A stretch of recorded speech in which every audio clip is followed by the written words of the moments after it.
Salut et bienvenue dans cette nouvelle vidéo d'expérience à faire à la maison. Aujourd'hui tu vas apprendre à faire un fluide non newtonien, c'est-à-dire un fluide qui peut être à la fois liquide et solide. Pour réaliser cette expérience, tu auras besoin de maïzena, d'un récipient pas trop grand, tu comprendras pourquoi dans la suite de la vidéo, et d'un verre. Pour cette expérience, je te recommande de te mettre au-dessus d'un plateau ou d'un plan de travail facilement nettoyable, car avec la maïzena on en met vite partout. Quant aux proportions, il faut mettre 2 fois plus de maïzena que d'eau. C'est-à-dire que là je vais remplir mon verre de maïzena, donc mon verre d'eau sera rempli de moitié. Voilà la quantité d'eau que je mets. C'est après le premier mélange que tu peux déterminer s'il faut que tu rajoutes de l'eau ou de la maïzena selon la texture de la pâte. S'il y a trop d'eau, rajoute de la maïzena et s'il n'y en a pas assez, rajoute-en. A savoir que la texture parfaite est lorsqu'il n'y a pas d'eau qui se balade au-dessus de la maïzena. Si vous tapez dessus, il ne doit pas y avoir d'éclaboussure. À ce moment-là, je me suis rendu compte que j'avais pris un récipient trop grand. Du coup, je transfère la pâte dans un récipient plus petit, tout simplement. Comme vous pouvez le voir, c'était pas très facile, mais bon, vu que je suis un scientifique, j'ai réussi à me sortir de cette galère.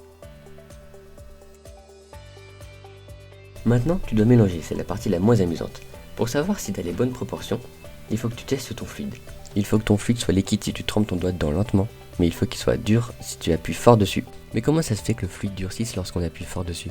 Si tu tapes sur le liquide avec ton doigt, il y a une zone autour de ton doigt où l'eau est chassée, et lorsqu'il n'y a pas d'eau, la poudre compacte est dure. Une fois que tu as le bon mélange, tu peux enfin t'amuser avec ton fluide non newtonien. Tu peux même t'amuser à donner des coups de poing dans ton fluide, normalement il ne devra pas éclabousser. Regarde, c'est presque magique. Là tu vois bien la différence lorsque tu rentres ton doigt doucement dans le fluide et lorsque tu appuies dessus rapidement. Il est complètement différent.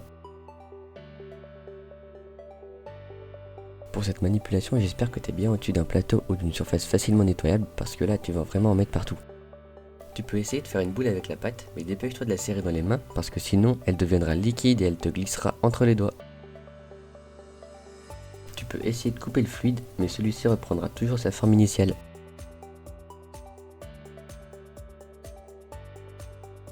Tu peux vraiment tester ce que tu veux avec ton fluide.